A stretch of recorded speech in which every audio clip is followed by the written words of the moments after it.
Que Boa legal. noite, boa noite. Não sei se não sei para vocês, mas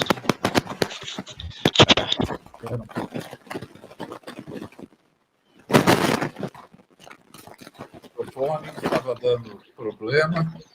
Microfone não, o fone.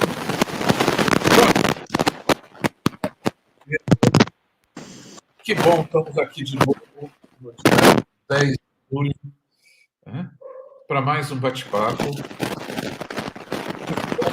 De algum lugar, sei lá de onde é. Desligar um pouquinho. Aí. Chico, talvez seja o seu plug que está dando barulho. Não. Não está ouvindo um barulho? Está ouvindo, Pedro? Não. Eu estou ouvindo um barulho. Então, tira o fone e fala ao vivo. Tira o fone e fala ao vivo. Melhor assim? Melhor, melhor. Estou me ouvindo melhor agora? Agora está melhor. Que bom. Sim. Boa noite. Bem-vindos. Temos mais um bate-papo depois da semana passada que começamos a falar sobre o trabalho de menores, exploração de menores. O Pedro estava nos acompanhando, mandou algumas mensagens, né? E achamos interessante continuar o tema, principalmente por dar uma notícia para todo mundo, né? Estamos ainda para aguardar essa notícia, que tem pouca gente ainda.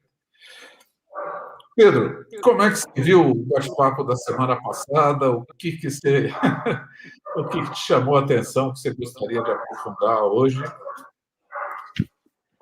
Boa tarde a todos, né? Para mim é uma alegria estar aqui falando aí com todos, né?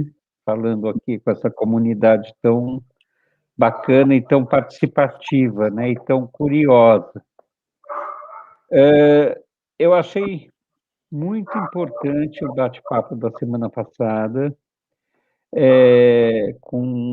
Eu acho que foi muito rico e eu fico sempre pensando que tem algumas figuras, alguns personagens que ajudam a cuidar de outros, a cuidar da comunidade, que ficam um pouco esquecidos ou são pouco conhecidos e que é importante a gente aprender e saber um pouco mais sobre eles, né?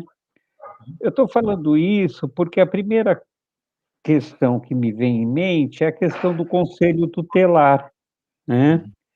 Que é uma figura, faz parte de todo o organismo de proteção da família e da comunidade, que às vezes é esquecido ou é mal visto, né? A gente ouve muito na comunidade alguém fala, assim, como se fosse uma ameaça de filho para pai, por exemplo, né? Eu vou avisar o conselho tutelar, tal coisa, tal. E o conselho tutelar, ele está aí para prestar um serviço muito importante, que é de defesa do menor, né? Com, na verdade, de orientação de como proceder até nos casos mais graves, né?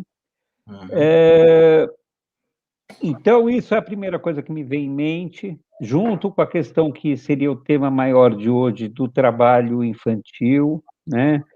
Mas eu acho sempre importante a gente começar falando de uma maneira mais ampla sobre o que é a família hoje, né? O Marcelo, a gente estava entrando aqui, e ele estava lembrando que o ECA, o Estatuto da Criança e do Adolescente, faz 31 anos agora, né? Aqui, ó, dia 13 de julho, né? 31 anos da promulgação do Estatuto da Criança e do Adolescente, que foi em 1990, em resposta à Constituição de 1988, né? Que em 88 a Constituição brasileira já assinalou a necessidade da gente... Bom, você estava na faculdade ainda, né, Pedro? saindo já. Eu estava no ginásio, como diz o Marcelo, ginásio. Mas, de fato, 31 anos do Estatuto da Criança e do Adolescente. Mas eu tenho uma pergunta já para fazer para o doutor Pedro aí. Tudo bem, mas só para lembrar, eu acho que eu já tinha acabado a faculdade. Ó, eu estou com o seu currículo aqui e posso falar, tá? Aliás, vou aproveitar para apresentar o Pedro, né?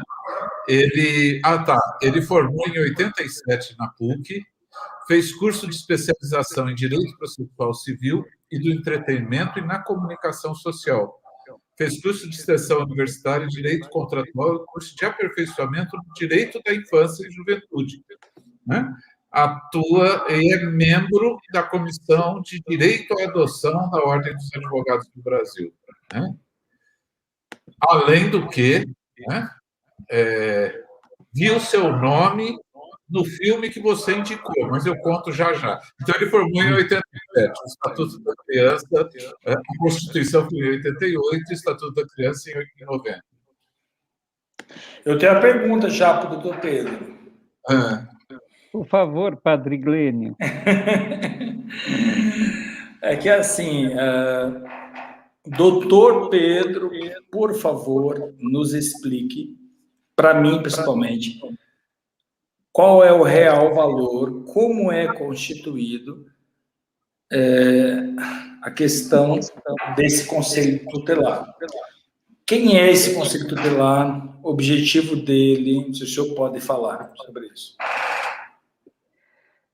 Vamos lá, eu vou só voltar um pouquinho, né? O Marcelo apontou aí um currículo meu, e o que me veio em mente é o seguinte: a gente que já tem uma determinada estrada, a gente vai mudando, ampliando o currículo, percebendo que a vida é uma somatória de coisas, né?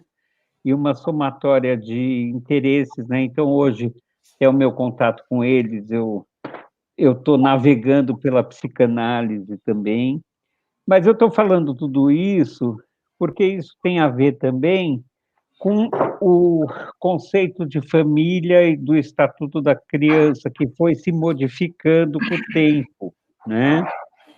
Padre Clênio, antes de a gente chegar na questão do Conselho Tutelar, que, na verdade, eu vou querer aqui, do meu lado, eu tenho eu abri uma plataforma com o ECA, porque está dentro lá do ECA a questão do Conselho Tutelar.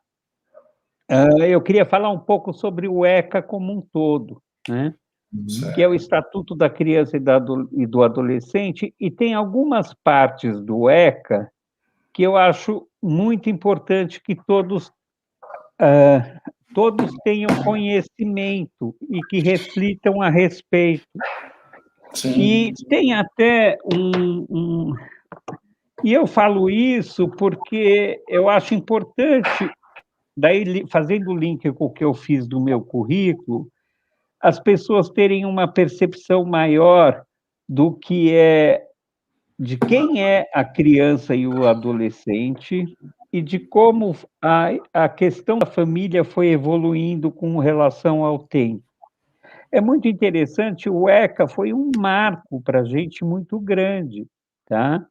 Porque o ECA, ele passou a tratar a criança como um ser de direito, né? E muitas vezes antes você percebia que a criança era tratada no mundo como um objeto mesmo, né? Não se percebia muito a criança como um ser de direitos no sentido amplo, né? A partir da Constituição de 88, que o Marcelo lembrou, a partir da Constituição de 88, que o Marcelo lembrou, e depois com o ECA, tem uma evolução muito importante com relação à percepção da pessoa. E tem uma coisa que eu acho que eu já trouxe aqui numa primeira conversa, que a gente tem que perceber que a lei ela tem que servir a sociedade, ela tem que servir a comunidade. E, às vezes, os conceitos vão sendo modificados com o tempo e a legislação ela acaba um pouco atrasada. Eu acho que o padre Glênio, ele, por tudo que eu sei dele, ele aplica esse conceito também na igreja, na paróquia aí, né? Com sentido de respeitar as mudanças existentes na sociedade, com relação à família, que hoje em dia a gente tem um conceito bem mais amplo de família, né? Sim. Porque a gente não pode se fechar à realidade, e a gente não pode se fechar também a essa amplitude do conceito de família e de comunidade, né? De proteção. Eu vou pedir um segundinho aqui, eu vou puxar o ECA. Enquanto isso, eu vou respondendo a pergunta do padre Glênio. É o seguinte, no Estatuto da Criança e do Adolescente, né, define o Conselho Tutelar na finalidade de atender e aconselhar crianças e adolescentes, atender e aconselhar os pais e responsáveis na tutela ou guarda de seus filhos, informar os direitos e deveres da criança, ouvir queixas, direitos e deveres, recusar saúde, educação, serviço social, garantir a fiscalização dos direitos e deveres da criança e participar de ações que combatam a violência e discriminação. Né? Acho interessante que quando a gente vê na procuração, ele tem muito esse papel de ouvir e aconselhar. Né? Sim. Só complementando um pouco, e o que o Marcelo está apontando está exatamente no ECA, né, que começa a tratar do Conselho Tutelar no artigo 131, né? Mas, assim, a gente tem que lembrar que ele é um instrumento de apoio e que ele é formado por pessoas da comunidade. E, muitas vezes, ele faz a ponte entre não só a rede social, como também com os órgãos da justiça, né? E tanto com a orientação, como bem apontou Marcelo, que é o principal papel deles, como também ele tem poderes de atuação que são muito importantes, né? E a gente, como membro da comunidade, é muitas vezes importante, já num grau de infração e tal, ou de agressões psíquicas, morais ou físicas, a gente também nos valer do Conselho Tutelar para fazer denúncias, né? Aqui eu estou pensando na criança ou no adolescente como vítima, né? E isso é muito interessante também apontar com relação à evolução da lei, porque antes a gente via na legislação tratarem do menor, da criança ou do adolescente simplesmente como agressor. Toda a legislação que a gente via a respeito era tratando do menor infrator. E até esse conceito de o menor tem hoje em dia um pouco essa conotação, né? Uma conotação pejorativa e negativa, como sendo uma pessoa que cometeu uma infração e o Estado tem que olhar para ela nesse sentido, tá? Hoje em dia a gente fala muito da criança e do adolescente. A criança até os 12 anos, e dos 12 anos aos 18 é um adolescente perante a lei. Né? Então, só um pouquinho, doutor Pedro. É o seguinte, quando você disse que eu podia ajudar, de algum modo, Eu me faço lembrar aqui de Amores Letícia, Marcelo está me ajudando a estudar Amores Letícia, né, que é um documento do Papa sobre a família. E o Papa Francisco, ele sempre pede para que a gente se lembre de que a comunidade católica, ou seja, a paróquia, né, que é a comunidade católica, ela é uma grande família e deve fazer da comunidade católica uma grande família e não uma burocracia. Ele até brinca, né? Quem já fez viagens internacionais aqui, né? Eu acho que eu já fiz, o senhor já fez, o Marcelo já fez. Ele fala assim: as nossas secretarias paroquiais parecem alfândegas, né? Então, quem já passou por uma alfândega aqui sabe. Vou até brincar, me perdoe aí pela brincadeira. Os caras perguntam até a cor da sua cueca, né? Se você vai ter cueca para trocar quando você voltar, quando você vai entrar. Então, ou seja, as nossas secretarias paroquiais, ou seja, aquele lugar onde seria de acolhimento, que seria o lugar da paróquia, né? Onde as pessoas poderiam chegar e as pessoas poderiam ser acolhidas, elas estão sendo alfandegadas, vamos dizer assim, não sei se existe essa palavra, mas talvez o Vicente Mateus me perdoe, né? Quem lembra do Vicente Mateus vai lembrar aí que ele inventava palavras, né? E eu também estou inventando.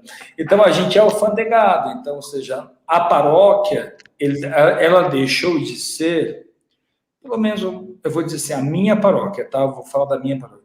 Deixou de ser o lugar de acolhimento. E o Papa diz o seguinte: tem que ser o lugar de acolhimento. Então, eu acho, quando a gente fala de conselho tutelar, de menor, de família, a gente está falando de acolhimento, né? Família é acolhimento. Então, na hora em que falta acolhimento, falta família. Ou não, estou errado. Só complementar, antes do Pedro comentar a sua fala. Você falou do Papa Francisco, e eu hoje, estudando o tema, na Pastoral da Criança, né, da CNBB, tem a fala do Papa Francisco. Né? Temos necessidade de ver cada criança como um dom que deve ser acolhido, amado e protegido. Devemos cuidar dos jovens, não permitindo que lhes seja roubada a esperança e sejam condenados a viver pela estrada. Né? Sim, exatamente isso.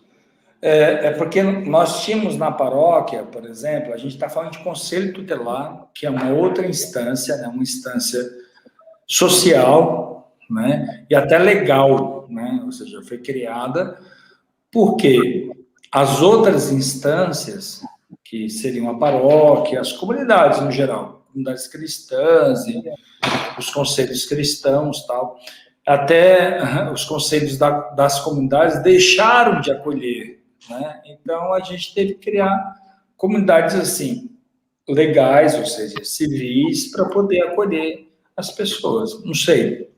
Eu sinto essa falta. Eu sinto falta de que aonde deveria ser acolhido é neste lugar, mas não foi. Tivemos que criar outras instâncias. Não sei o que o Pedro acha disso. Eu acho que faz sentido bastante o que o Padre Clínio está trazendo, né? E então também amplia essa minha questão da gente partilhar reflexões sobre consciência e importância dos papéis, né? Eu queria ler aqui o artigo 3º do ECA, que nos traz o seguinte, né? É gozado que é logo o início da lei, mas que tem essa questão maior, mais ampla, e é interessante a gente ter bastante em mente e refletir a respeito. Artigo 3º. A criança e o adolescente gozam de todos os direitos fundamentais inerentes à pessoa humana, sem prejuízo da proteção integral de que trata essa lei, assegurando-se-lhes, por lei ou por outros meios, todas as oportunidades e facilidades, a fim de lhes facultar o desenvolvimento físico, mental, moral espiritual e social em condições de liberdade e de dignidade, né? Daí vamos lá. Parágrafo único. Os direitos enunciados nesta lei aplicam-se a todas as crianças e adolescentes, sem discriminação de nascimento, situação familiar, idade, sexo, raça, etnia ou cor, religião ou crença, deficiência, condição pessoal de desenvolvimento e aprendizagem, condição econômica, ambiente social, região e local de moradia ou outra condição que diferencia as pessoas, as famílias ou a comunidade em que vivem. A gente tem que sempre ter em mente, gente, que a criança e o adolescente é a sociedade de amanhã, né?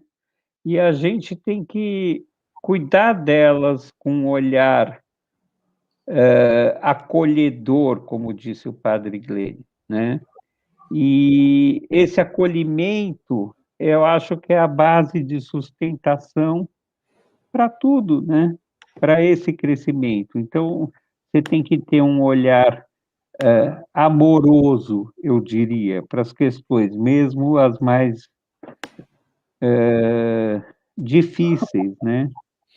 E, via de regra, quando a gente vê um adolescente com problemas mais sérios, né, envolvidos em questões complexas e mesmo agindo fora da lei, como a gente aponta, a gente vê que normalmente a estrutura de apoio dele está prejudicada como um todo, né? Na verdade, aquilo lá já é decorrência de uma outra coisa, né? Ô Muitas Pedro, vezes ele tem... Oi. não, desculpa te cortar, mas já entrando no assunto, assim,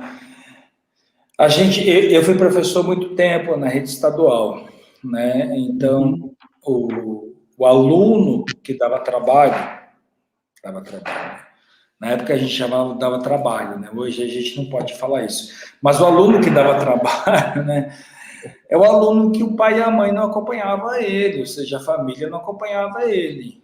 Então, ou seja, há uma falta de estrutura familiar, social, e vou dizer aqui da minha parte, né, até eclesiológica, ou seja, há uma falta de acompanhamento dessa pessoa. O que você acha? É isso mesmo, também pela minha experiência, o que a gente percebe é isso, né?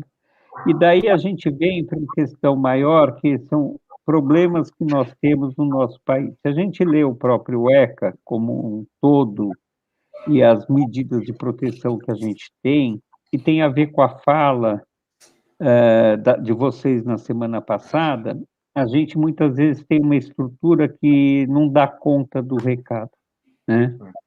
Porque aqui a gente tem muita coisa no próprio ECA de proteção que,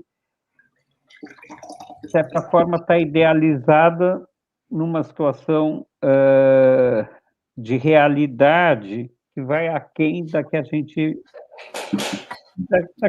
participa, né? Então, aquilo que na semana passada vocês falaram, olha, mas eu liguei no conselho tutelar e ninguém apareceu, né? No fundo, a resposta do assistente social é que às vezes não dá conta, né? Não dá conta da demanda, né? Daí eu penso exatamente na comunidade aí do Campo Limpo, que é uma comunidade tem muita gente, né? Tem muita gente nessa região de São Paulo e às vezes, por mais que as pessoas envolvidas no sistema, você percebe que tem muita gente boa, vocês já trouxeram aqui no bate-papo também enfermeira do, da rede de saúde, isso já se viu o trabalho sério que é feito, mas a gente sempre tem o problema da demanda e da falta de estrutura que às vezes a gente sofre enfim, porque precisaria ter mais, né? Eu E é faço, isso que eu... mesmo tendo um estatuto que protege, e acho que eu queria até apresentar um resumo do Estatuto da Criança e do Adolescente, que senão a gente fica falando Ótimo. de coisas que as pessoas muitas vezes não tiveram. A questão é a lei garantir, a outra é a realidade permitir. Né? Quando a gente fala, a criança não pode trabalhar, mas a família está passando fome, ele está passando fome, e ele vai pedir no farol e a gente fica sem saber como lidar com isso. Eu vou passar um filminho que Maurício de Souza fez, né? Resumindo o Estatuto da Criança e do Adolescente. Né?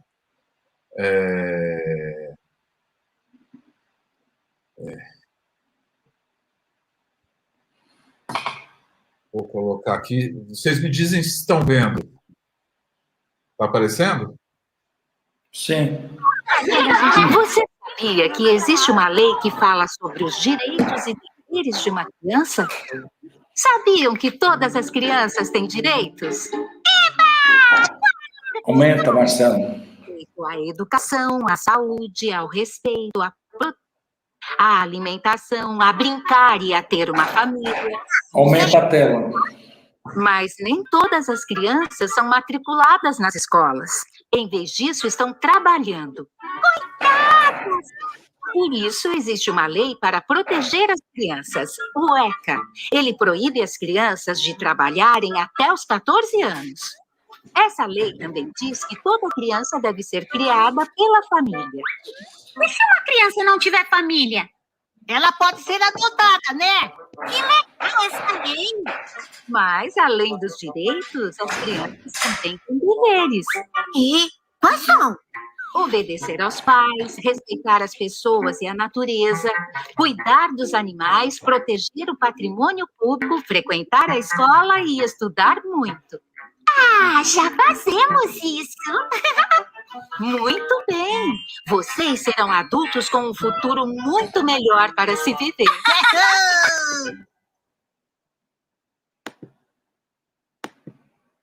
Conseguiram ouvir?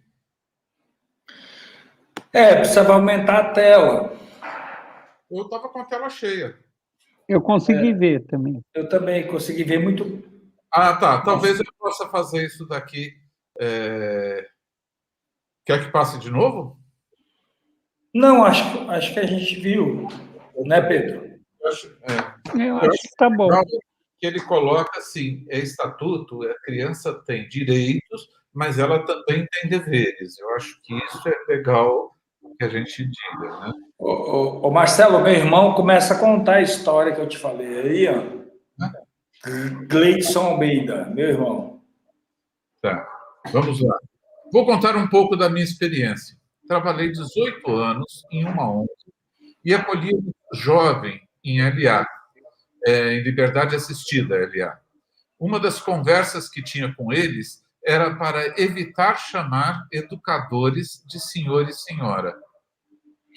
Porque ele conta que é o seguinte, senhor e senhora, bem, quem convive na periferia sabe que às vezes a pessoa chama senhor, oi senhor, não senhora, oi senhor, mas não te reconhece como senhor ou senhora, como alguém que vai ajudar ou não ajudar, mas alguém que vai prendê-lo, alguém que vai machucá-lo.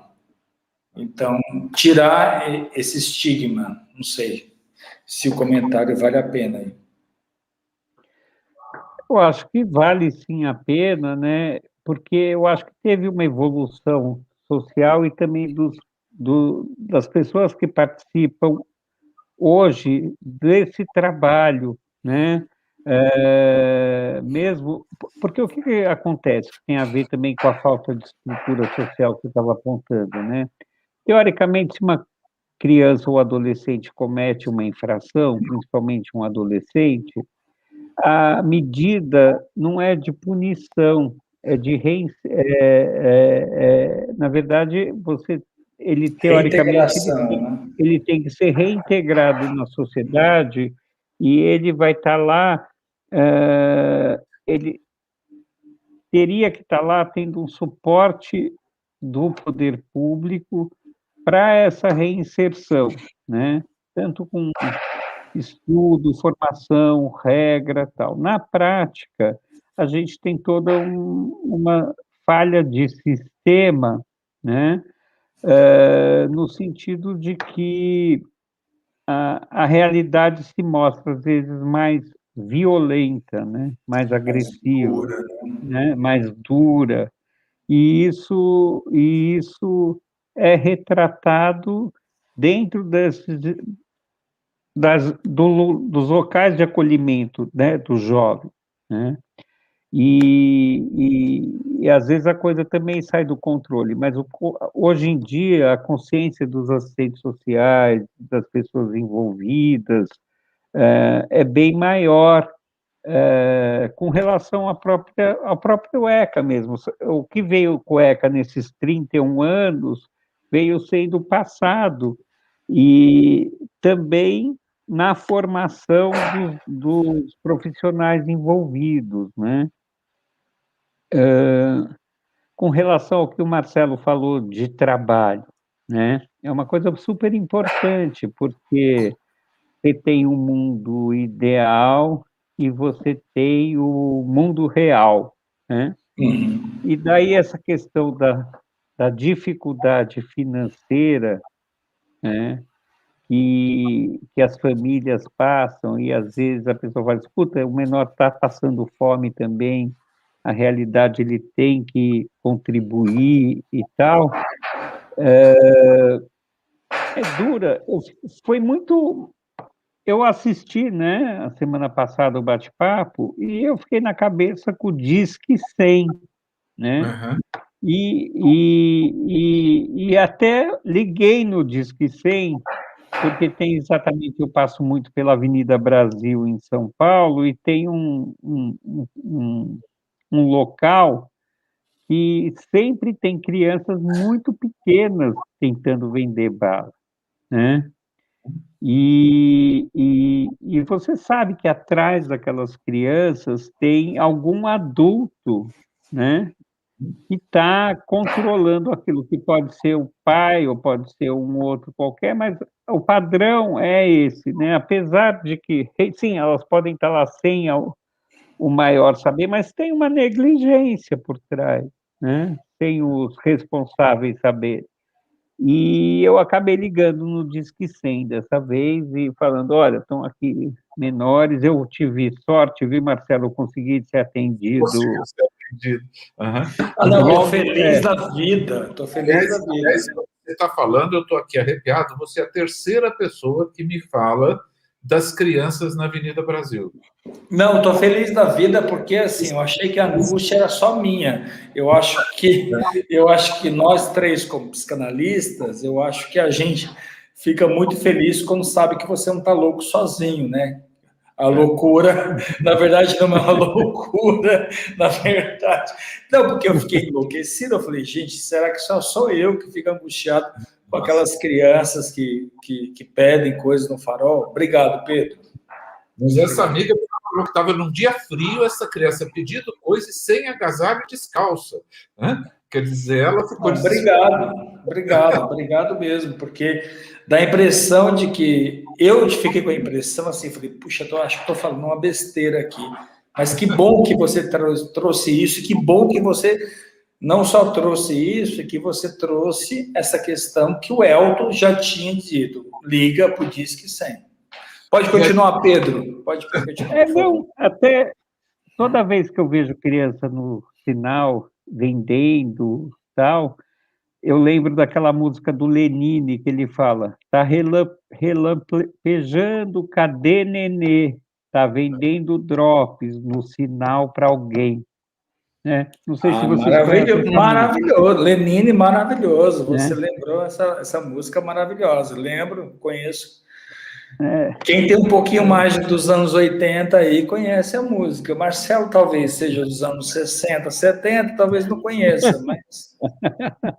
Eu ainda não morri, viu? Eu ainda não morri. Não, eu tô brincando com você, seu bobo.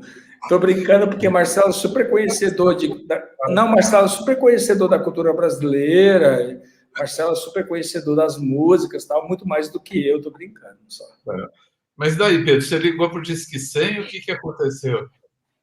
Eu só fiz a denúncia, pedi para ser. Ela perguntou se eu queria que fosse anônimo, eu falei que sim, e ela me deu um protocolo que eu fingi anotar, porque eu estava guiando, para eu poder acompanhar. Mas ela perguntou se eu queria o protocolo, eu disse que sim, a gente fica, pelo menos, com aquela sensação que se a gente vai acompanhar, de repente a coisa é levada Mais a mais sério, a né? sério, né? Sim. Mas eu confesso que eu não tinha nem como anotar, né? Mas é muito importante o Disque 100. Essa questão do sinal é muito grave, e a gente tem visto cada vez mais Sim. exatamente pessoas no sinal com criança de colo, nos horários mais... Nenhum horário é adequado, mas inclusive à noite e tal, que você fala, meu, isso não pode acontecer, né? A Sim, gente sim. tem, por mais que tenha um problema sério em casa, financeiro, às vezes você percebe que então tem que ter exatamente o papel do conselho tutelar, alguém tem que intervir naquele núcleo familiar e tentar adequar. Às vezes a gente... Isso eu espero que seja tema de outros bate-papos aqui, né? Mas de falar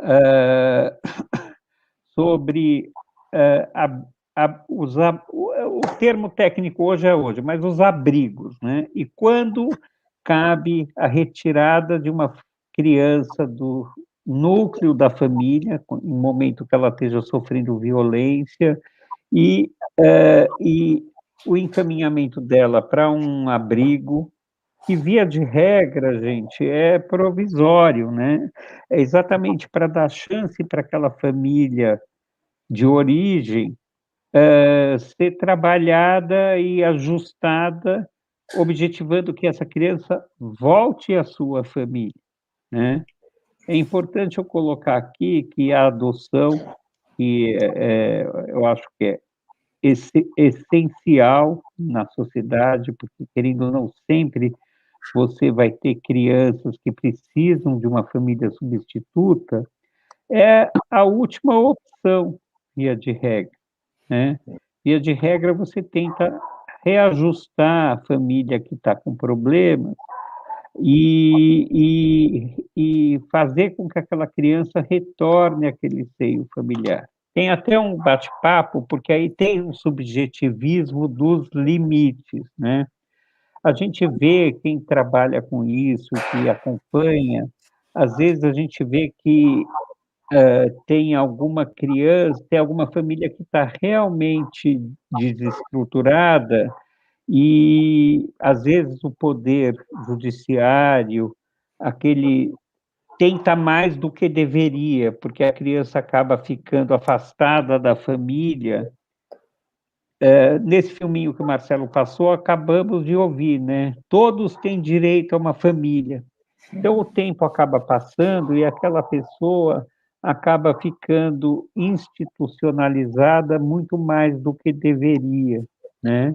E agora a gente, pelo menos, teve mudança na legislação e com relação ao processo de destituição de pátrio poder e de recolocação da criança em família, se definiram alguns prazos que, na prática, acabam não sendo cumpridos, mas passou a ter algumas exigências, inclusive para a própria instituição, justificar o porquê que aquela criança ainda está lá, depois de um determinado tempo, né?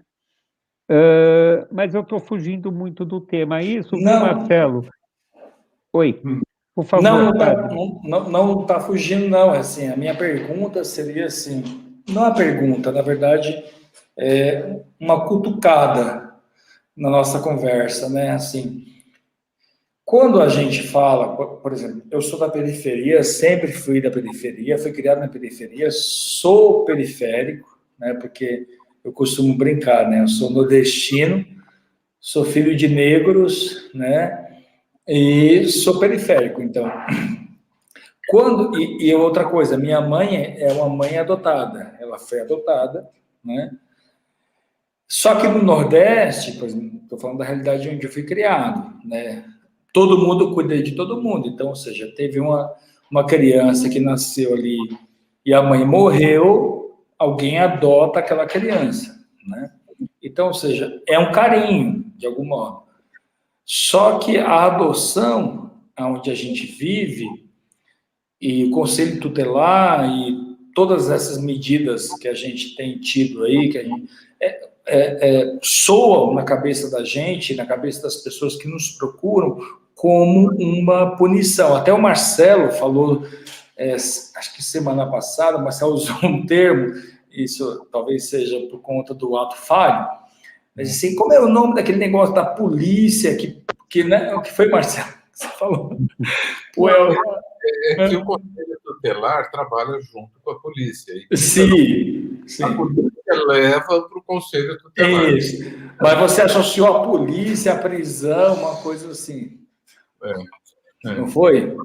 Não, eu não lembrava o nome do Conselho. Engraçado, eu tenho uma resistência, viu, Pedro, em guardar este nome. Exato. Conselho Tutelar. Mas eu acho que é isso que eu estou chamando a atenção. Assim, nós aqui da periferia, nós que trabalhamos, temos, não é uma resistência, nós temos guardado em nossa memória de que o Conselho Tutelar ou qualquer outro conselho da comunidade é alguém que vai te prender, vai te castigar. Eu acho que essa conversa que a gente tem que ter. A fazer. Isso tem o Estatuto da Criança e do Adolescente, cria o Conselho Tutelar, né, com esta finalidade, e justamente é quando dá um espaço da criança ser criança. Porque antes ela era tratada pela polícia e encaminhada para os abrigos, né, para as FEBEMs e casas de correção, né? E acho que o que a gente está discutindo é que muitas vezes a questão de correção, eu quero até ler um pouco mais do que o Gleidson colocou, né? Mas Marcelo, eu acho que você pode trazer uma outra conversa sobre os abrigos, que você já trabalhou em vários abrigos. Não estou falando de criança, não. Você tem várias conversas sobre os abrigos que as pessoas tinham medo dos abrigos.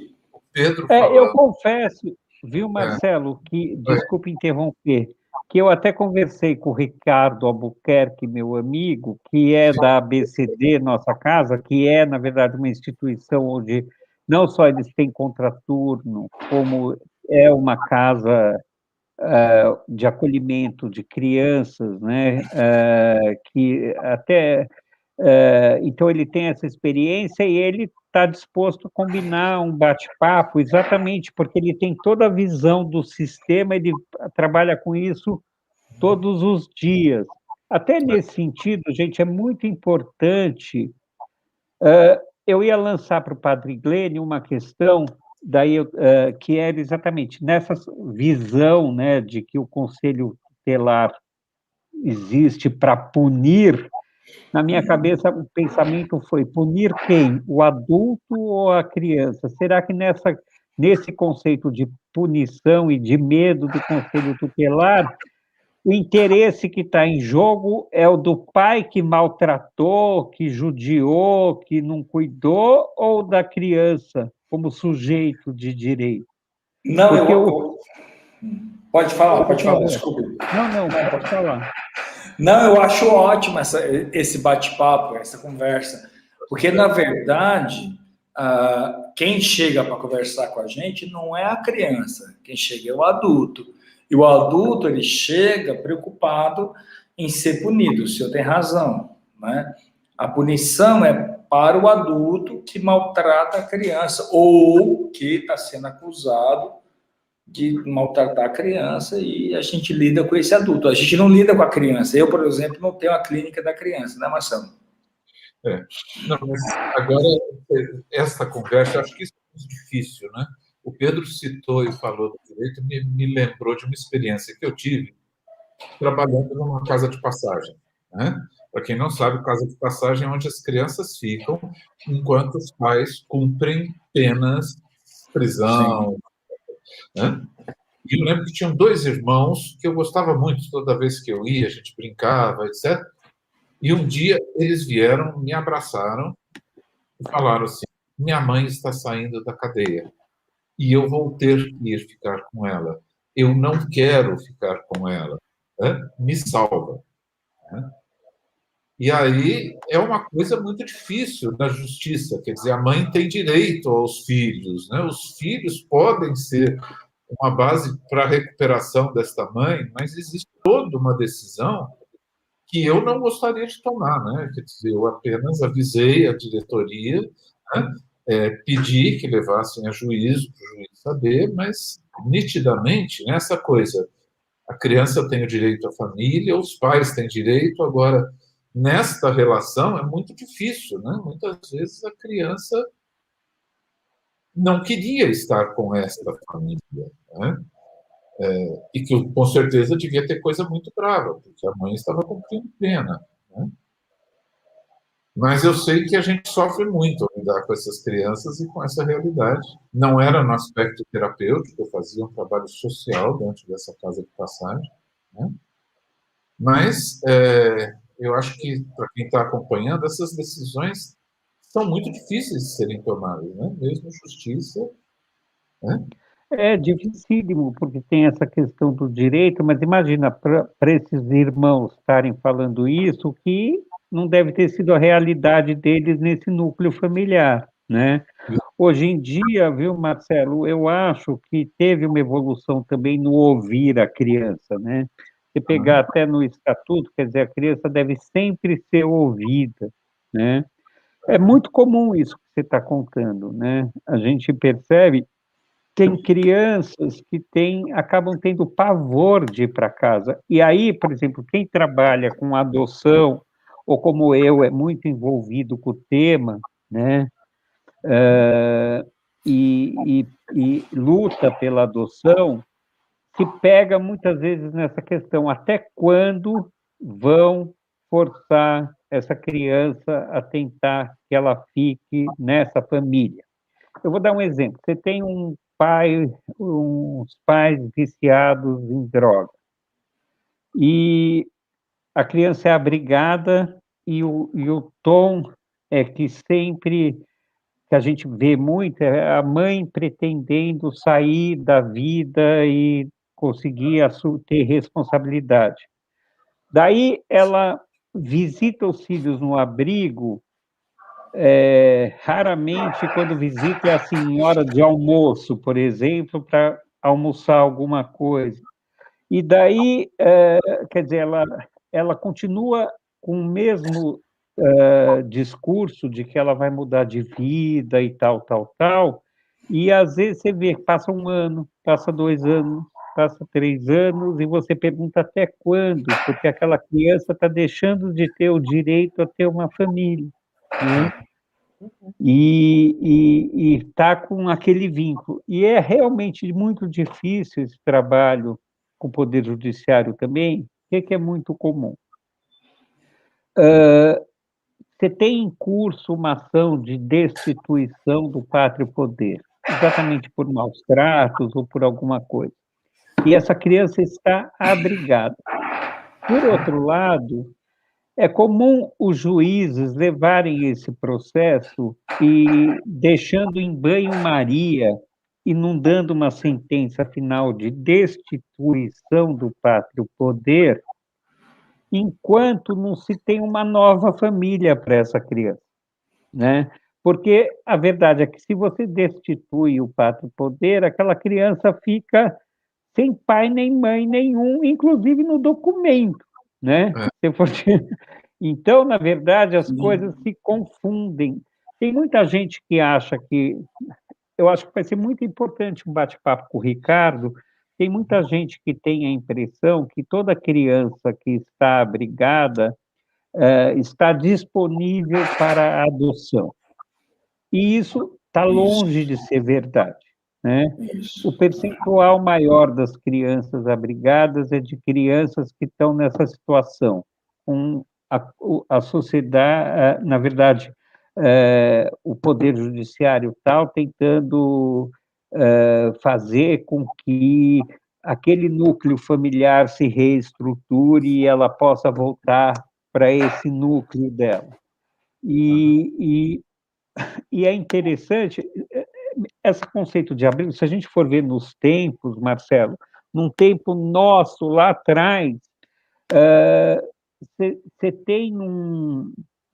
você tinha um conceito, tinha famílias mais humildes que acreditavam que deveriam levar os seus filhos para a FEBEM, né, de outrora, que lá eles teriam uma formação como se fosse um exército para a criança, né, que eles sairiam lá formados, com educação, com escola.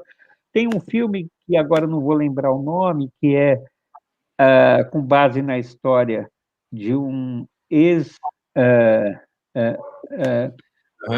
de um menino que cresceu na FEBEM, né? E depois ele conseguiu. E ele fez o doutorado dele depois com base da própria história dele, né?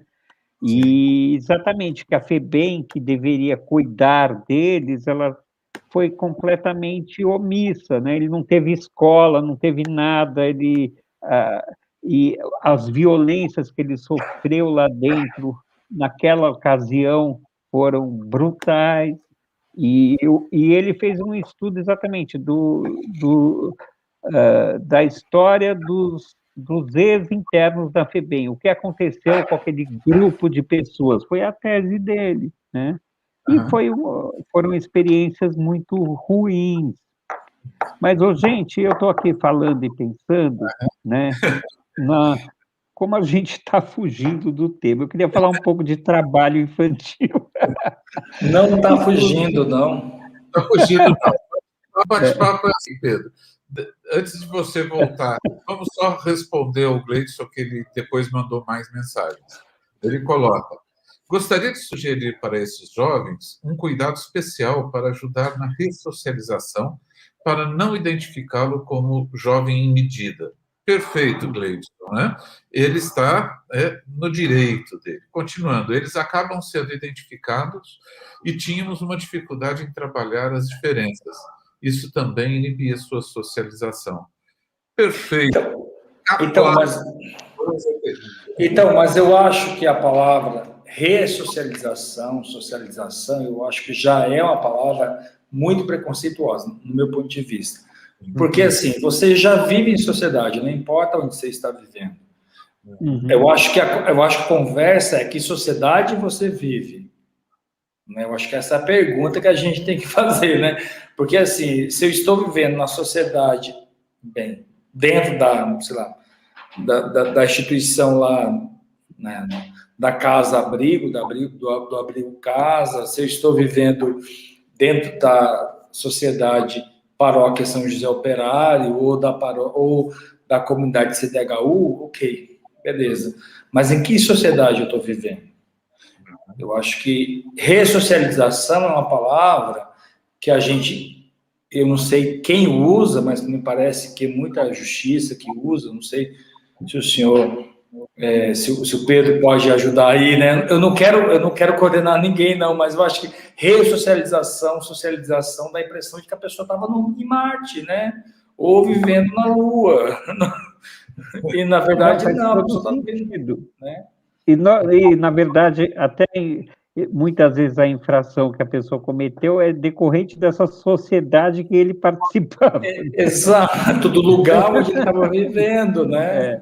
Daquele núcleo. Aliás, o Pedro, a semana passada, indicou essa série que está na Netflix. Como é que chama, Pedro? Chama-se Sintonia. Sintonia. Eu assisti a série, né? E achei uma abordagem. Ô Marcelo, você acha que o Pedro tem um dedo naquela série, não? O nome dele aparece no fim, lá nos créditos. Eu fiquei interessado que é justamente a vida de comunidade, né? Sim. 3 amigos, irmãos e 3 destinos, né? Eu acho que é muito legal a gente perceber, né, que tem a questão de ter família, a questão do ambiente que eles vivem, etc. Né? E eles estão socializando. Se você está socializando com a turma do rap, com a turma da igreja, ou com a turma do tráfego, você está Exato. Não, eu quero contar uma história aqui, por exemplo, o Jomil Betting, né, que vocês conhecem, eu também conheci, tive o prazer de vê-lo na Globo há muitos anos. Ele era órfão e ele foi criado no orfanato, né, lá no interior de São Paulo, e ele se tornou Jomil Betting, não é? E, assim, ateu, segundo ele, não acreditava em nada, mas foi criado por um padre. Ele foi criado dentro de um orfanato de um padre, ou seja, a sociedade em que ele viveu, né, eu quero chamar o Jomil Betting aqui, né, para conversar com a gente, né? Mas, assim, a sociedade que ele viveu, ou seja, o meio em que ele foi criado, possibilitou a ele de ser ateu no meio cristão, ou seja, em que sociedade a gente vive, em que mundo a gente vive, e por que ser ressocializado, não é? Né? Então, assim, eu estou chamando o Jomil Betting aqui porque eu trabalhei no Paranapanema, onde a esposa dele, Dona Lúcia Betting, tem uma comunidade lá que ela trabalha tudo, então ele ajudou muito, né, essa comunidade. Ele talvez não tenha aprendido a fé católica, ninguém precisa disso, mas ele aprendeu a fé cristã, que é muito mais importante do que a fé católica, ou seja, aprendeu a amar os outros, a cuidar dos outros. Então, ou seja, em que sociedade, em que mundo essa pessoa foi criada? No mundo onde existe o outro. Perfeito. Não, eu acho que... Aliás, assista o Sintonia, ele é muito legal, principalmente... Eu vou assistir. Mas eu não sei se atravessei aqui a conversa do Pedro, não sei se faz sentido esses exemplos que eu tenho trazido. Pedro? Não, sem dúvida, todos fazem muito sentido e os assuntos acabam se misturando, né? Porque, na essência, é bem isso. Como nós, cidadãos da comunidade, podemos ter um olhar para o outro, né? De forma a acolhê-lo e a tentar ajustar as pequenas células, né? Que a gente chama células familiares, quando elas não estão bem arranjadas, né? O que a gente pode trabalhar nesse sentido? Tem uma coisa, Marcelo, com relação a trabalho, como você mencionou sintonia aí agora, né? Você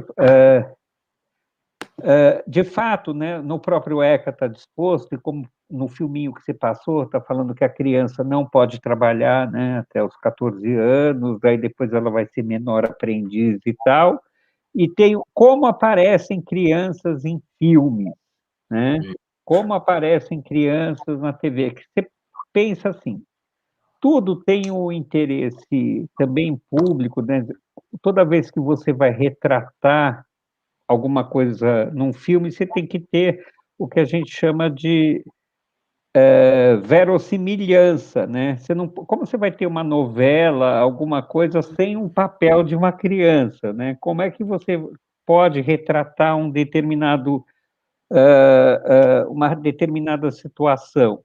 É um trabalho excepcional, que, na verdade, quando a gente faz um pedido em juízo para uma participação de um menor num determinado filme ou numa publicidade e tal, a gente faz um pedido de direito de participação, né?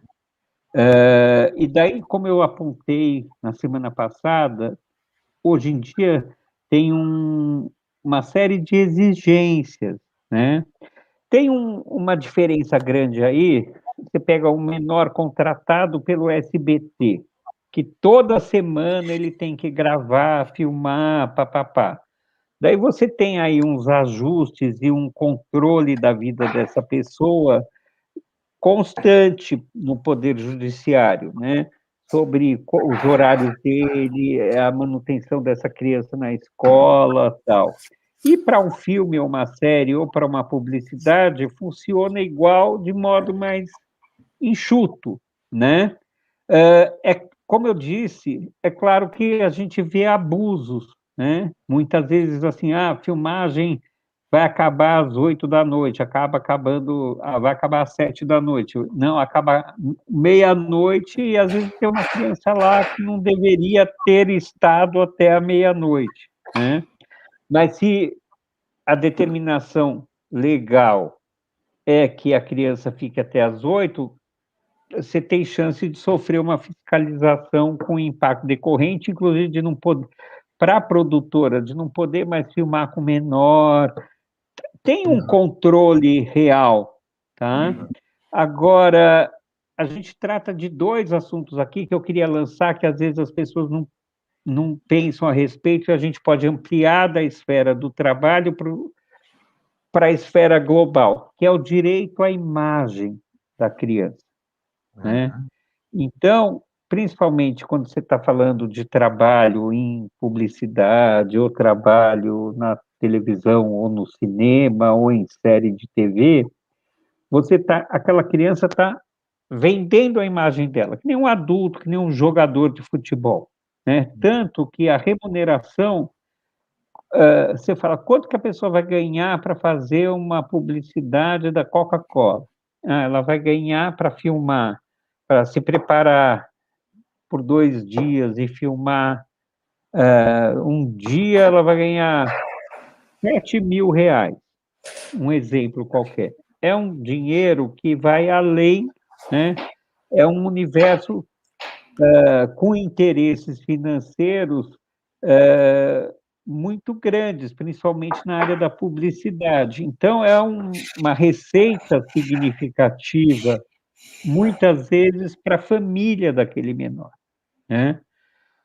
Então, tem muitos juízes hoje em dia que, por exemplo, uma criança, um jovem que ganha R$7.000, que pega 30%, 40%, 50% desse valor e exige que aquilo seja colocado numa poupança para a criança ou para o jovem poder retirar quando ele for maior, né? Porque, sim, eu trabalhei anos com isso, às vezes você percebe em produtoras maiores que todo teste, né, para publicidade, você percebe que tem, às vezes, alguns menores que participam de todos e que ele virou arrimo da família com aquela receita, né? E daí as produtoras, pelo menos nos últimos anos, também estão atentas para isso, né?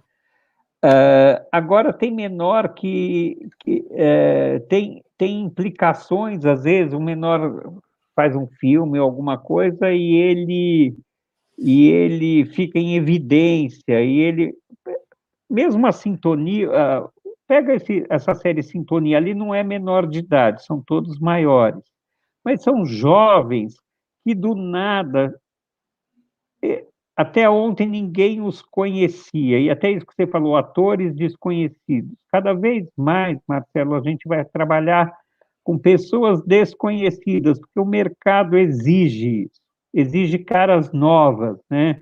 Tem a ver também com realidade. Então, você vai trabalhar numa comunidade, vou fazer um filme em Campo Limpo, eu vou buscar pessoas do Campo Limpo, que sabem a linguagem local, entendem a comunidade e tal, e isso traz verdade para aquela história, né? Então, tem essa busca. Daí, voltando ao direito de imagem, assim, dos 7.000 que eu dei de exemplo, digamos que pelo trabalho a pessoa está recebendo 2.000 e pela cessão do direito de imagem está recebendo 5, tá?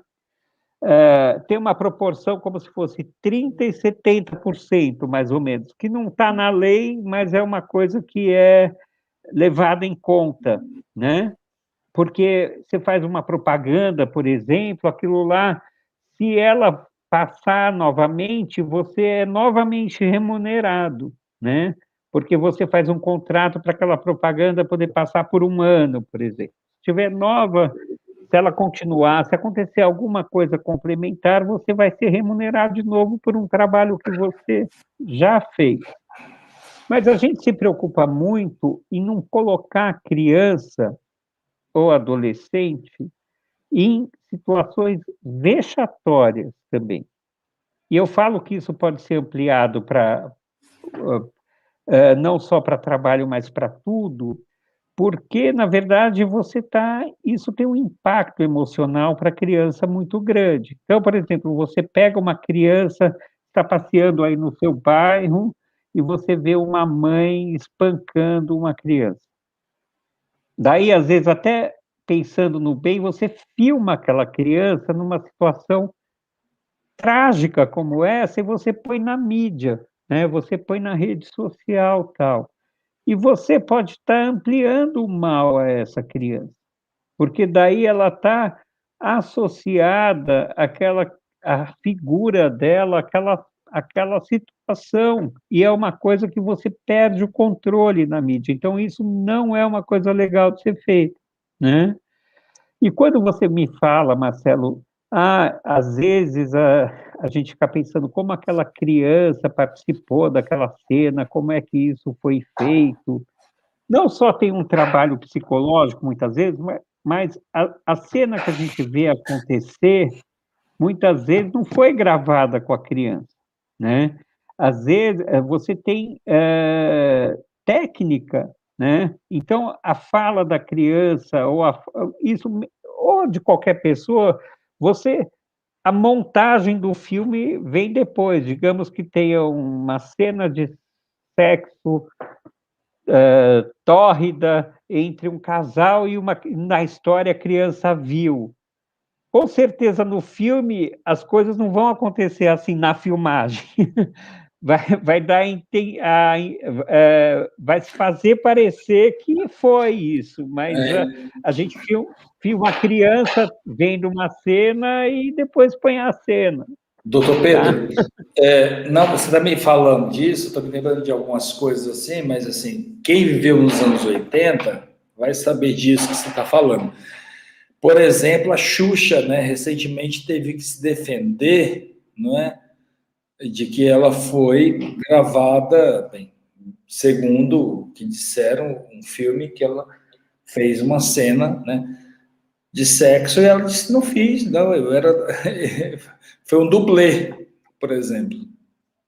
Você lembra disso? Não? Lembra, assim, dessa conversa? Eu lembro, tem outra história da Xuxa também, que é essa... O Cury. Oi? O filme chama-se Amor, Estranho Amor, do Cury, e que tinha uma cena e ela era menor de idade. Né? Sim. Eu não me lembro se foi a Xuxa, mas eu acho que sim, tem uma história também que... Ela com um menino menor de idade, assim. Ela com um menino menor de idade, ela tentou depois recolher o filme e tal, né? E enfim, porque realmente para a imagem dela, e isso, gente, eu acho tem tanta coisa para a gente refletir. Vamos pegar a Xuxa, então. Quem é daquela época que tinha a Xuxa com aquelas menininhas todas iguais, né? Sim, as paquitas. O mesmo tipo físico, as paquitas, todo mundo loirinha e tal, e você pega a nossa realidade e o perfil do brasileiro e fala, o que ela quer passar para as crianças? Que a beleza está nessas meninas? São conceitos que a sociedade foi evoluindo. Escuta, sim. Eu quero uma criança negra, linda, maravilhosa. Eu não quero essa loirinha robotizada, né? E é importante isso, porque tem a ver com a valorização da pessoa. Sim. E isso tudo, gente, tem a ver com ECA, tem a ver com reflexão que a gente tem que ter na formação dos nossos filhos, valorizando, né, valorizando quem eles são, valorizando as individualidades de cada um, né? E hoje em dia eu acho que a sociedade como um todo está tendo cada vez mais essa dimensão. Eu tenho vontade de falar um monte. Você pega, gente, eu tenho 56 anos, né? Quando eu fiz a escola, a gente tinha uma formação, mesmo aprendendo história do Brasil e tal, que é como se a gente a história que nos foi passada foi sempre passada pelo olhar do branco, do Branco europeu, europeu. Eu né? aprendi que a liberdade do negro foi por causa de uma princesa branca, graças a uma princesa branca, né? Quer dizer, Não, imagina eu fazendo história da igreja no Brasil, na teologia, descobri que o primeiro padre negro só foi no século XX. Por exemplo, o primeiro padre negro. Ah, não, mas não. O primeiro padre negro só foi ordenado no século XX, até porque negro, não é, era uma estrutura que não era humana, segundo a escola europeia. Desculpe falar isso, mas me lembrei disso agora. Ou seja, imagina um padre indígena, imagina o José de Anchieta tendo que conversar com os indígenas, né? Então, mas pegando nisso, Pedro, a gente tem, eu acho que é legal, tem esta coisa de proteger a criança, a cena, a história toda, mas também a gente, no campo da psicanálise, criança precisa brincar. Né? Ela estrutura o seu comportamento com brincadeira. E a gente vê na história, já vimos, quantas crianças fizeram sucesso na televisão, no cinema, etc., e que depois tiveram muitos problemas ao crescer. Né? olha, Michael Jackson, Britney Spears. Michael Jackson, Britney Spears, Macaulay Culkin, Sandy Júnior. Vamos conversar aqui com o pessoal de casa.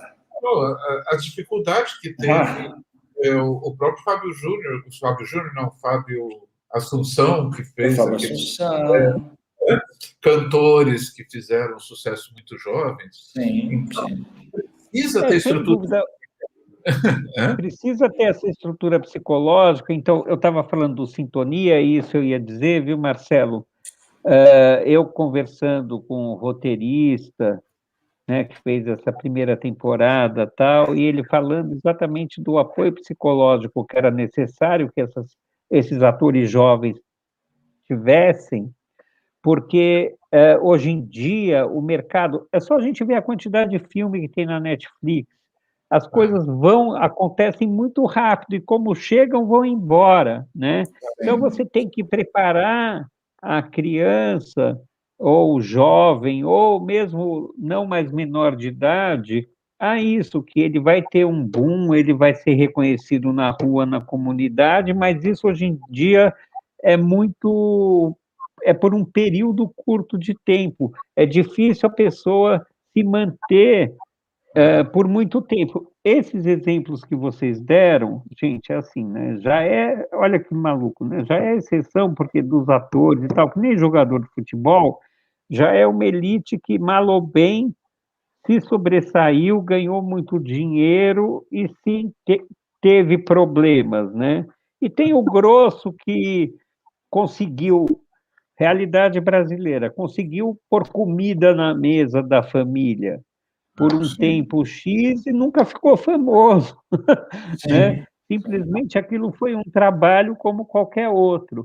Mas sim, né, a gente tem situações de, por exemplo, se a gente for pegar os atores de Cidade de Deus, jovens, porque tem a questão não só da infância, mas da periferia, da mudança de realidade. Cidade de Deus... Do Pichote, gente, o problema... Do próprio Pichote, No Cidade de Deus, o Fernando Meirelles, da O2, ele fez um trabalho muito bonito, por muito tempo, de preparação dos dos jovens da comunidade. Tem cenas violentíssimas, mas tinha todo um suporte psicológico e tal. Daí, se você for ver a história desses atores pós-filme, tem aquele que não foi para o tráfico, tem o que continuou ator, tem o que foi trabalhar no bar, tem todo tipo de história, né? Que daí a gente, então, na psicanálise, tem a ver com a estrutura de cada um e com a loteria da vida também, né? Agora, eu ia falar uma coisa, deixa eu ver se eu lembro, que eu acho importante,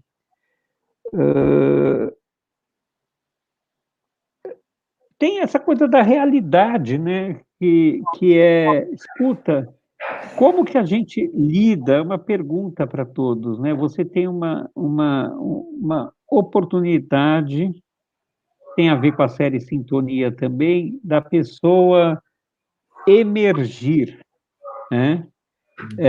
E sair de uma situação muito dura de realidade. Daí ela é jovem, ela devia estar só estudando.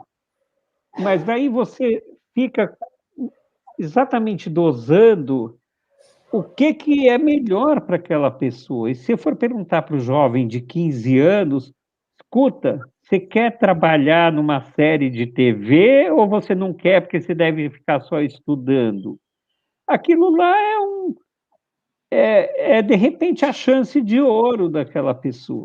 Né? Então, a gente tem esses dilemas com a realidade. Agora, uma coisa que eu ia falar que eu não quero esquecer, que tem uma série feita pelo mesmo pessoal e que aproveita o Laranjinha e o Acerola, que foram os personagens principais dessa série, que é Cidade dos Homens. Sim. É uma série bem grande, eu acho uma série muito interessante, muito bem feita e muito bonita, e que representa muito a comunidade no Rio de Janeiro, sabe? Eu não sei onde que poderia ter o acesso hoje, eu por acaso tenho essa série na minha casa. Uhum. Poderia emprestar. É ótimo. Mas eu acho que na Globoplay deve ter, porque é uma produção da Globo, né? Mas é interessante, Pedro, você colocar, acho que já que falamos do Sintonia, né, que ele retrata justamente essa questão da importância da família, né? Que dos 3 jovens, praticamente um tem família, né? E aí você vê a diferença, né, de coisa. Gente, nós estamos aqui às 7h20, né? Nós temos alguns assuntos que não são tanto do bate-papo. Se tiverem dúvidas e comentários, acho que a gente cumpriu o papel, pensar nessa questão, né? Primeiro, descobrimos hoje que era aniversário do Estatuto da Criança e do Adolescente, né? E aproveitamos para comemorar e trazer essa informação. E principalmente essa coisa do trabalho infantil na questão, na ótica do direito, mesmo que você trabalha com isso, principalmente nas crianças que viram modelo e viram ícones, né? Todo mundo fica fã dessas crianças. Na casa que eu moro hoje, morava a avó de uma atriz do SBT. Né? Eu já estou nessa casa há quase 1 ano e meio e ainda crianças da rua vêm procurar a menina, saber se ela está aí, etc. As pessoas da rua não se conformam que ela mudou daqui, que não é mais a casa da avó. Né? E daí eu fico imaginando, né, essas crianças, isso que você falou, trabalham, muitas vezes sustentam a família, mas vivem num mundo que dificilmente vão continuar a vida toda. Gente, eu queria dizer que, além do aniversário do Estatuto da Criança e do Adolescente, também, esta semana, faz aniversário do Pastoreiro na Paróquia. Sim. 7 anos, dia 13, no dia do aniversário. Parabéns. Obrigado. Faz 7 anos que eu estou aqui, vou ficar aqui um tempinho, até ficar mais velho, até ficar com o cabelo mais branco. Eu vou concorrer com o Pedro e com o Marcelo. Mas também hoje queria lembrar da minha avó, que foi ela que me criou. Hoje ela estaria fazendo aniversário. Então, os grandes valores que eu tenho na minha vida, além do meu pai e da minha mãe, mas fui criado por ela, foi ela que me deu. Queria rezar por ela hoje também. A outra coisa, embora... E não fui adotado. Eu fui adotado por ela. Mas nós precisamos ser adotados. Porque não, a questão é assim, não fui adotado legalmente, mas assim, eu me sinto filho dela, né? Ou seja, ela me adotou, mas não houve uma adoção legal, houve uma adoção, como que a gente pode dizer, doutor? Houve uma afetiva, exatamente. Afetiva, na verdade, essa realidade é muito comum no Brasil, né? Exatamente como você falou do acolhimento na sociedade e tal. Primeiro, os avós, né? Tem muita gente que acaba sendo criado pelos avós, né? No Nordeste, então, que há muitas mães que vêm trabalhar no Sul para conseguir obter recursos para Sim, sustentar e para ajudar e ficam com as avós. Até sim. eu gosto de série de TV e tal. Tem uma série que se chama Antônia, da Tata Amaral, Nossa, que passa na Brasilândia, em São Paulo, né?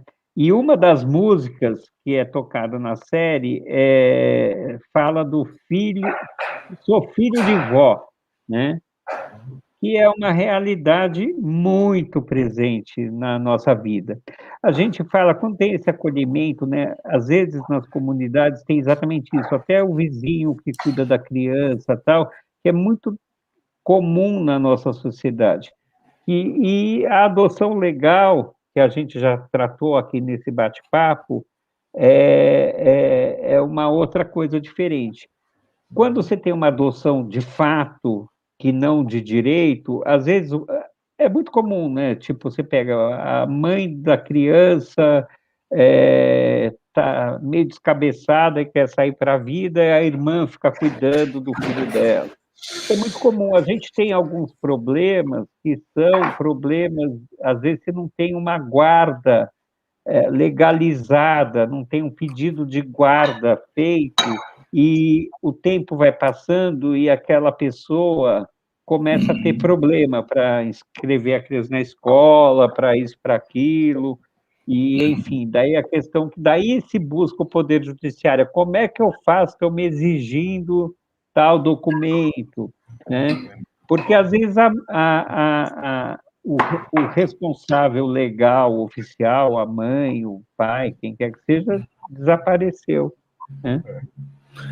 Eu acho muito importante, assim, Marcelo até, eu brigo com o Marcelo, que o Marcelo, a gente pode brigar, porque a gente tem intimidade para isso, ele fala assim, moleque criado por vó, você não sabe a avó que me criou, então você não tem noção da mãe, porque ela não foi minha avó, ela foi minha mãe, você não sabe.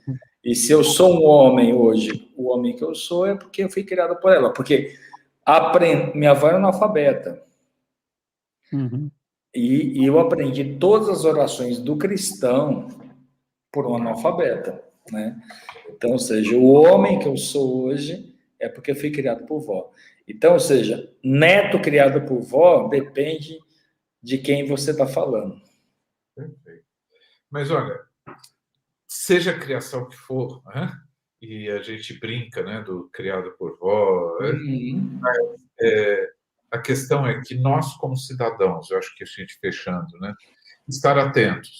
Eu acompanhei, semanas atrás, um caso de que a mãe foi na escola e registrou uma coisa, registrou que o filho tinha uma doença para encobrir os maus tratos do namorado, né? Ou seja, né? Então chegou e falou, meu filho tem problema de pele, né? E daí, com o tempo, foram ver era que o padrasto castigava o menino com queimada de cigarro, né? Sim.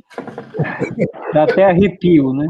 Até arrepio, né? Muito. Então, Marcelo, tem algumas perguntas aí ainda que não foram feitas. A gente ter essa consciência de que a gente respeita as famílias, mas as crianças, nós temos que estar atentos. É um comentário do Lucas que diz, vi na TV essa semana, primeiro chegou a polícia, depois conselho, era a terceira denúncia. Levaram a criança por maus tratos, geralmente é a criança que precisa de socorro. É um pouco o que eu estava citando agora. O Clóvis coloca, doutor, o preparo psicológico para uma obra não passa a ser uma mera casualidade?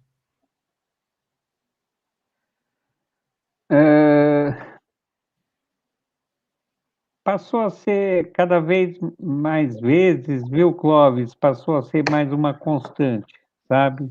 Na estrutura, as coisas foram evoluindo. Você pega o nosso meio audiovisual, a construção do cinema nacional e tal, veio evoluindo como equipe, como a gente fala, profissionalização da indústria. Isso começou recomeçou com Cidade de Deus, né, nesse período do filme, que teve um enriquecimento da indústria cinematográfica já numa linha mais profissional. E com isso veio mais um acompanhamento psicológico. A gente está sofrendo, né? Quem trabalha na indústria cinematográfica, eu estou, de certa forma, mais afastado agora, mais na linha da psicanálise, mas toda a cultura nacional está sofrendo muito com esse novo governo, né? É uma verdade, né? Então, acabou incentivo, e é uma máquina que gira... Nem vou falar nada. Que gira muito e dá muitas oportunidades, traz dinheiro, é muito importante para a nação, né? Você ter a cultura assim desenvolvida e tal, tanto internamente como internacionalmente. E, enfim, é uma pena, porque a gente teve uma evolução muito grande nas últimas décadas e, novamente, a coisa está paralisada, com perda para tudo que é lado. Mas, enfim, a gente vai passar por isso também. Se Deus quiser. Pedro, uma coisa que o Padre Glênio e eu acompanhamos um tempo atrás, pouco tempo, essas agências de caça-talentos que convidam pessoas para publicidade, etc., deve-se tomar cuidado com elas. Como é que a família lida com isso? Muito cuidado. Porque, normalmente, Marcelo, a gente vê muito nas comunidades aquela figura que vem de um sonho e principalmente fala, olha, não, eu vou te dar 1000 oportunidades, você tem que pagar o book que eu vou fazer, e daí vai custar R$ 1.500, que é uma fortuna para aquela família, né? E a gente vai conseguir te encaixar tal, e tudo isso, e normalmente são pessoas que não têm nem o acesso, né? para as produtoras. Afora, não existe muito essa figura. Se existir, é por acaso, não é encontrando a pessoa na rua. E sim, você está fazendo uma peça de teatro na escola e alguém de uma produtora, né, te vê e fala, olha, eu quero fazer um teste com você e tal. É completamente diferente. Essa questão dos books, e muitas vezes menininha de 13, 14 anos, a menina está andando no shopping com a amiga, e chega alguém e fala, não, você é tão bonitinha, vou fazer um booking e tal, e normalmente aquilo lá é um golpe, eu diria. Tem que tomar muito cuidado, sabe? Então, quem estiver passando por essa situação, então pega o cartão da pessoa, levanta quem é, levanta aí.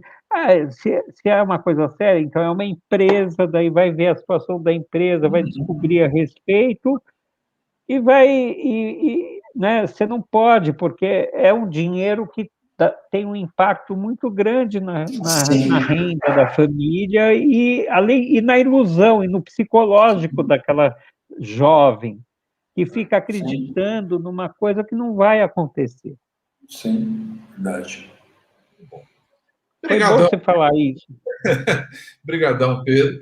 Padre, está cheirando a pamonha, o quentão aí? Como é que... Pois é, nós estamos aqui com a festa julina pegando fogo, literalmente, né? Estou aqui com o cheiro da pamonha no meu nariz, assim, preocupado que toda hora entra alguém aqui e talvez não consegui prestar atenção na maravilha que foi essa conversa com o Pedro. Pedro já é nosso, né?